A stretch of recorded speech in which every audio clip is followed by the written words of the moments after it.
So, what happens when a robot starts to dream? When it just goes off script and starts making things up? Welcome to Casiorn Thinks, where we break down these huge, complicated tech ideas. And today, we are diving straight into the very weird world of AI that doesn't just give you facts, but sometimes, very confidently, lies. And look, this isn't some far-off sci-fi plot. It's happening right now. Our story starts with a real lawyer in New York who decided to trust an AI with his job. And let's just say, it was a complete disaster. This is all about what the tech world has started calling AI hallucination. All right, let's kick this off when AI goes to court, because this stuff isn't just happening in a research lab somewhere. We're going to start with two absolutely wild, real-world stories that showed just how strange and how expensive things can get when AI gets involved. So, picture this. You're a lawyer. You are buried in work, you've got a killer deadline, and you need to find old court cases to support your argument. It is tedious. It takes forever. So you figure, hey, why not use this new AI assistant, right? And that is exactly what this lawyer did in the case of Mata versus Avianca. And boom, the AI gets right to it. In just a few minutes, it spits out citations for 6 different court cases. 6! And they look perfect. I mean, the names, the legal summaries, everything seems to fit his argument like a glove. He must have thought, wow, job done, that was easy. Well, yeah, not so fast. There was one tiny little problem. Not a single one of those cases actually existed. The AI just made them up. All of it. The case names, the judges, the legal arguments, completely fabricated out of thin air. And the lawyer, who got into some serious trouble for this, later admitted he had no idea the AI could even do that. He just trusted it. Okay, as if that wasn't crazy enough, let's talk about Air Canada. So, there was a passenger who needed to book a last-minute flight for a family funeral. After he booked it, he went to the Air Canada website and asked their official support chatbot about their bereavement fare policy. You know, just trying to see if he could get a partial refund. And the chatbot, with all the confidence in the world, tells him, yep, no problem at all. You can apply for that fare within 90 days after your trip, which sounds great, except it was completely wrong. The actual policy is that you have to apply before you fly. But I mean, come on, it's the official chatbot on the company's website. Why wouldn't you believe it? So, of course, when he applies for the refund, the airline says no. The whole thing ends up going to a tribunal. And get this, Air Canada's defense was, and I'm not making this up, that they weren't responsible because the chatbot was a separate legal entity. The court thankfully was like, no, and ordered Air Canada to honor the fake policy the bot invented. So yeah, these AI errors have very real, very financial consequences. So what in the world is going on here? How can a system that's built on pure data and logic just make stuff up? Well, this phenomenon is what everyone's been calling AI hallucination. Now, let's be super clear. It's not seeing things the way a person does. It's more like the AI generates a response that is completely false, totally made up, but it serves it to you as if it's a stone-cold fact. It sounds totally plausible, but it's completely ungrounded in reality. But you know what's really interesting? A lot of experts actually hate the term hallucination. They say it makes the AI sound way too human. They argue that a better term, one from psychology, is confabulation. That's when your brain fills in gaps in your memory with things that feel true but aren't. And that, they say, is a much better analogy for what the AI is actually up to.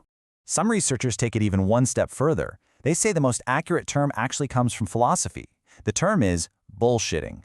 Seriously, the philosopher Harry Frankfurt defined it as being completely indifferent to whether what you're saying is true or false.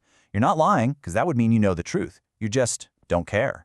Your only goal is to give a response. So that brings us to the biggest question of all, right? Why does this even happen? Is it just a bug they can fix? Well, the answer is a lot more complicated. It turns out this is a fundamental side effect of how these models are built from the ground up. At its very core, a large language model is basically just a superpowered next word prediction engine. It's not really thinking like we do.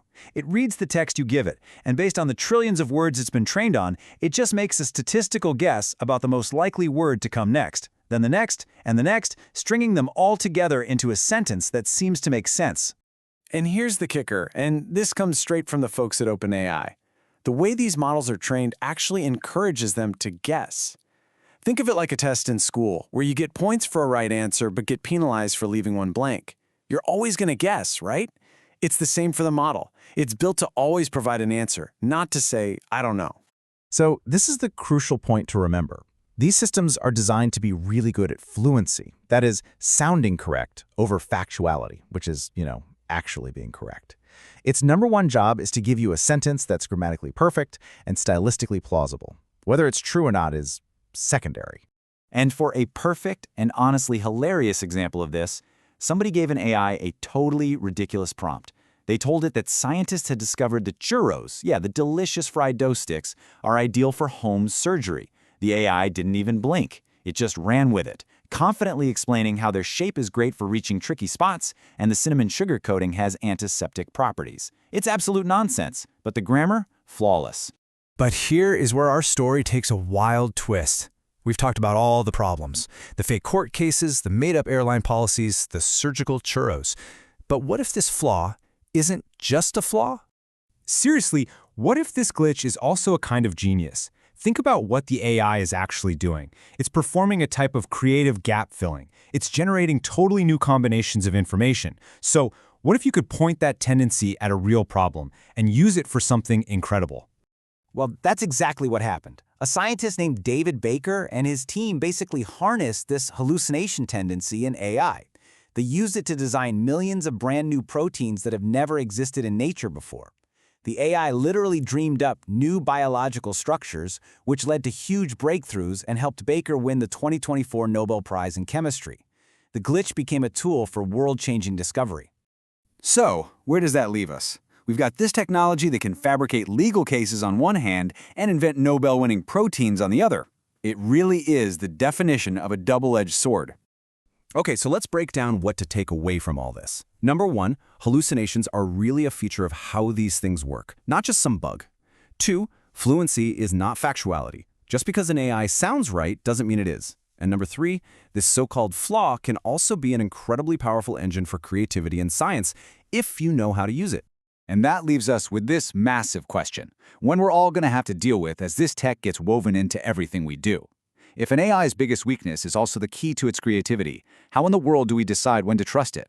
When is its dream a dangerous lie, and when is it a brilliant new reality?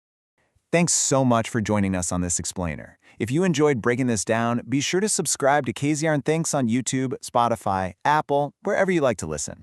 And definitely join us next time, because we're going to explore Retrieval Augmented Generation, or RAG, the tech that promises to fix hallucinations, but, well, it might just be creating a whole new set of problems. We'll see you then.